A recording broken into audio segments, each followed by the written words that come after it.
Para penonton YouTube Romo Dito SCY, ketemu lagi dengan saya. Kali ini saya akan berbicara atau menanggapi dari sebuah pertanyaan. Pertanyaannya begini, Romo, apa sih itu stipendium?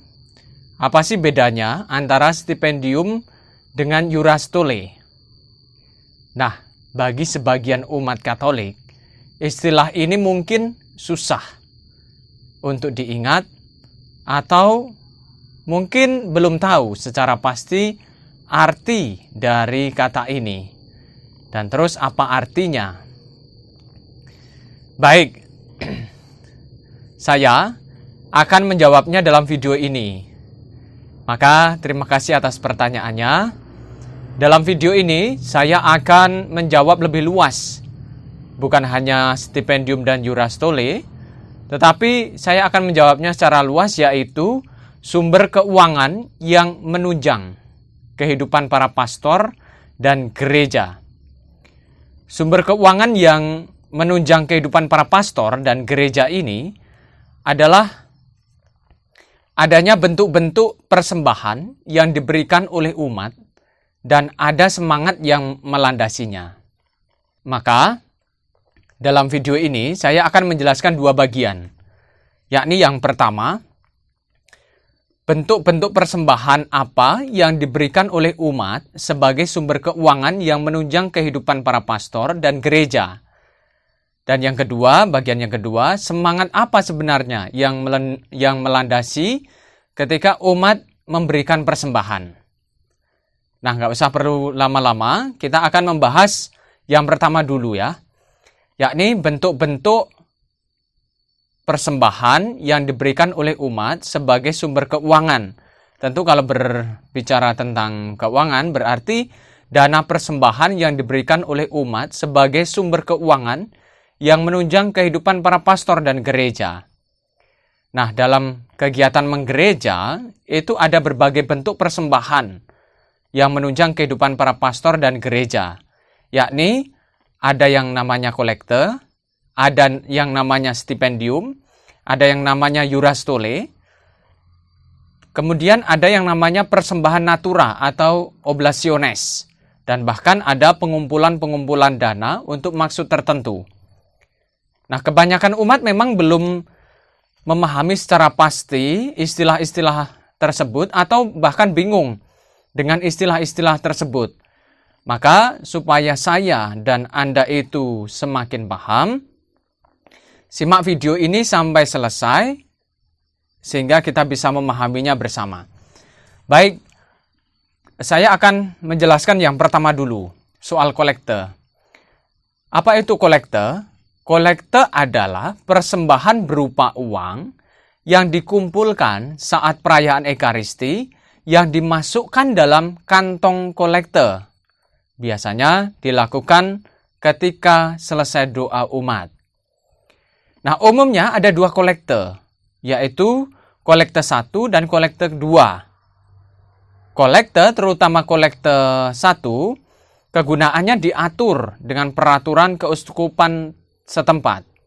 Kemudian kolekte kedua, sebenarnya sebutan yang pas bukan kolekte kedua, tetapi dana operasional yang diperuntukkan untuk kegiatan pastoral seperti kegiatan umat, kemudian transportasi, dan lain-lain. Itulah sebabnya maka sering ditekankan agar umat memberi kolekte yang kedua ini. Nah, kalau ingin kita tahu bahwa kolekte berkaitan dengan kolekte, Keuskupan Agung Palembang misalnya, ada kolekte di tanggal-tanggal khusus diperuntukkan untuk keperluan tertentu. Misalnya pada tanggal 3 Januari, pada Hari Raya Penampakan Tuhan, kolekte ini khusus. Kolekte ini dikhususkan untuk anak misioner atau sekami. Atau misalnya lagi tanggal 16 Mei 2021, Hari Minggu Paskah yang ke-7, Hari Komunikasi Sedunia. Kolekte ini digunakan untuk komunikasi sosial tingkat nasional dan keuskupan. Nah, kemudian ada juga kolekte untuk Sri Paus dan Tahta Suci. Misalnya pada tanggal 1 April 2021 pada hari Kamis Putih. Nah, maka kolekte-kolekte yang terjadi pada tanggal itu langsung diserahkan ke keuskupan. Lalu bagaimana dengan kolekte yang lain? Ada pengaturan sendiri yang terjadi sesuai dengan kegunaannya yang diatur dengan peraturan keuskupan tertentu atau setempat. Nah, ini berkaitan dengan kolekte. Semoga menjadi paham ya tentang kolekte ini.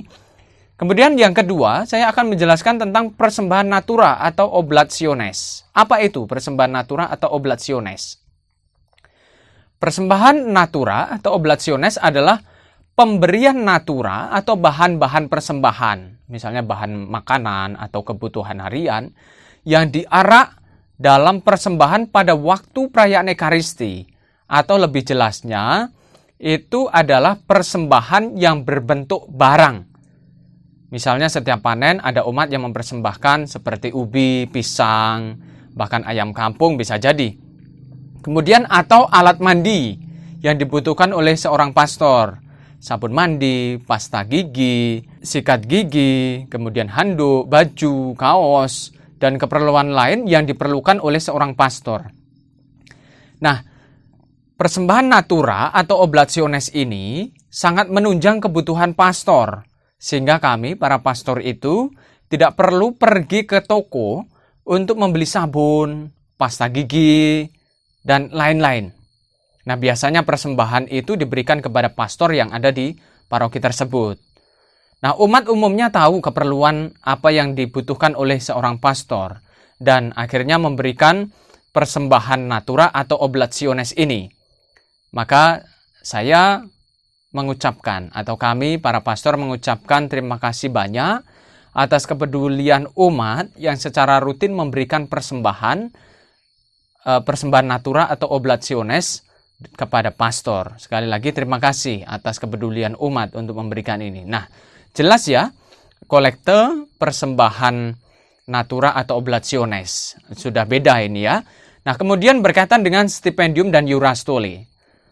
Soal stipendium dan iurastole adalah dua istilah yang berbeda. Harus dipahami bahwa ini dua istilah yang berbeda antara stipendium dan iurastole. Dan kapan pemberiannya juga berbeda. Nah, maka pada bagian ini saya akan menjelaskan apa itu stipendium dan iurastole. Baik, yang ketiga stipendium.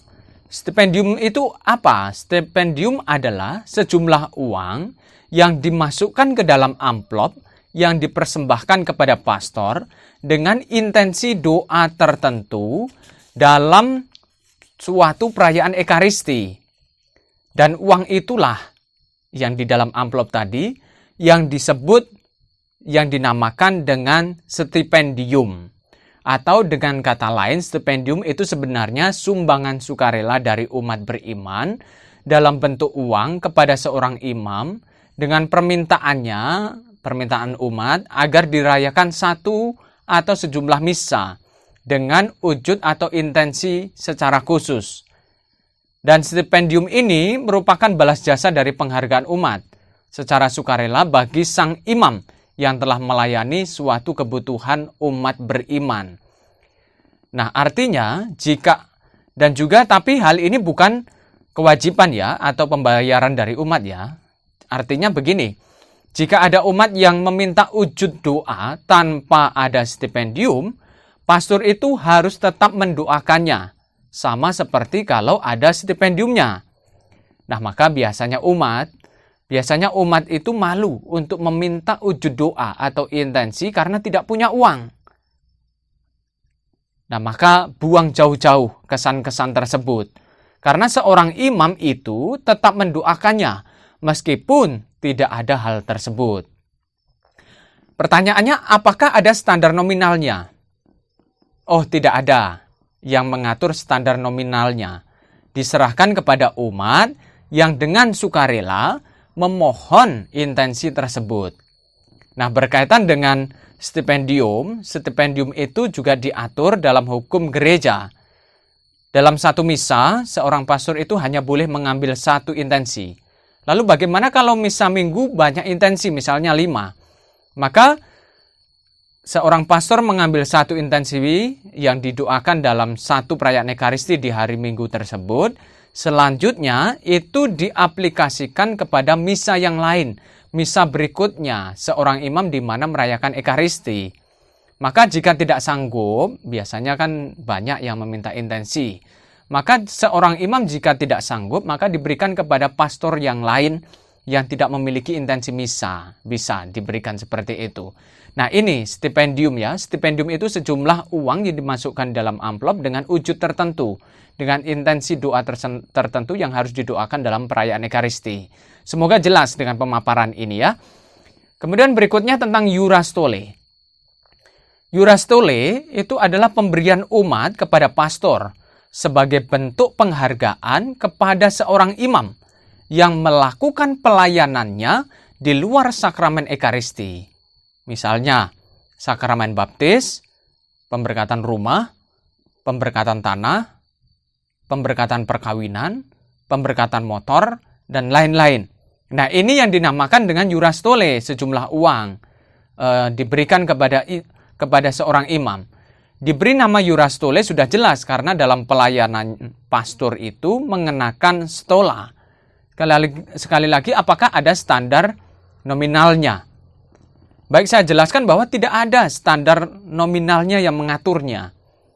Prinsip dari hukum gereja adalah pelayanan harus tetap dijalankan terlepas dari ada atau tidaknya Eurastole. Maka jangan menjadi beban ya bagi umat yang akan meminta misalnya pemberkatan motor. Nah, jangan menjadi beban. Baik, stipendium dan Eurastole diatur dalam hukum kanonik dan oleh keuskupan. Nah, uang yang diterima pastor itu dipakai untuk menunjang kehidupan imam, seperti membeli kebutuhan makan, kemudian tempat tinggal, dan uang saku. Nah, seorang imam itu tidak mendapat gaji, tetapi seorang imam diberi uang saku. Nah, berkaitan dengan uang saku ini kayaknya mungkin besok di video-video berikutnya saya akan men-sharingkan bagaimana uang saku saya yang saya dapat kemudian saya gunakan untuk apa saja ya. Tetapi tidak dalam video ini. Akan saya bagikan di video-video yang lain. Nah, baik, kiranya sudah jelas ya antara stipendium, Eurastole, persembahan natura atau oblationes, kemudian kolekte ya. Kemudian yang kelima itu persembahan lainnya. Apa itu persembahan lainnya? Nah, selain itu juga masih ada persembahan, bentuk persembahan dan donasi lain yang diperuntukkan untuk keperluan khusus. Di Palembang misalnya, kita pernah menggalang dana untuk membantu daerah-daerah terpencil atau daerah-daerah yang terkena bencana. Kemudian ada amplop aksi puasa dan masa Advent yang akan dipakai untuk kegiatan-kegiatan sosial. Atau lain lagi bahwa seorang imam mengarahkan umat untuk membantu pendidikan calon imam, terutama imam-imam tarekat. Bukan besarnya sebenarnya jumlah yang harus dibantukan, tetapi rutinnya, karena gereja selalu membutuhkan kehadiran imam-imam yang baik itu. Nah, saudara-saudariku, penonton YouTube Romo Dito SJY kiranya menjadi jelas ya. Menjadi jelas apa itu kolekte, persembahan natura atau oblationes, kemudian juga stipendium, Eurastole, dan persembahan-persembahan yang lainnya. Lalu bagian kedua, sebenarnya semangat apa yang melandasi ketika umat memberikan persembahan? Adapun semangatnya adalah yang jelas, Gereja Katolik itu sampai sekarang tidak menetapkan jumlah tertentu untuk persembahan. Nah, persembahan itu harus dilandasi dengan semangat iman, yaitu yang pertama, rasa syukur sebagai bentuk syukur atas berkat dan kelimpahan yang telah diberikan Tuhan kepada umat beriman. Yang kedua, landasannya adalah sebagai bentuk kepedulian dan tanggung jawab seluruh umat beriman atas misi gereja. Gereja itu di dalam karya misinya, baik lokal maupun internasional, membutuhkan yang namanya pendanaan. Dan yang ketiga jelas bahwa harus dilandasi dengan semangat berkorban. Nah, persembahan juga harus dilandasi, juga perlu dilandasi dengan keinginan berkorban bagi kepentingan sesama. Dan yang keempat, dasarnya adalah tulus dalam memberikan persembahan, hati itu harus tulus, bukan karena terpaksa, bukan karena mencari wahnya saja. Nah, Bapak, Ibu, dan saudara-saudari yang terkasih penonton YouTube Romo Dito SCY, ini penjelasan singkat saya berkaitan dengan sumber keuangan yang menunjang kehidupan para pastor dan gereja yang di dalamnya ada stipendium dan yuras tule. Nah, demikian penjelasan saya. Terima kasih karena sudah menonton sampai habis, sehingga setidaknya kita lebih terbantu, lebih memahami sedikit demi sedikit. Maka, mari kita bersama-sama saling menjaga gereja kita secara khusus dan mendukung gereja kita secara khusus juga pada masa pandemi ini menjadi tempat yang aman. Saya menyarankan untuk memakai masker dan tetap mematuhi protokol kesehatan dalam kehidupan sehari-hari. Semoga yang sakit segera diberi kesehatan dan yang sehat jangan sampai terlena. Sampai jumpa di video berikutnya dan terima kasih, Tuhan memberkati.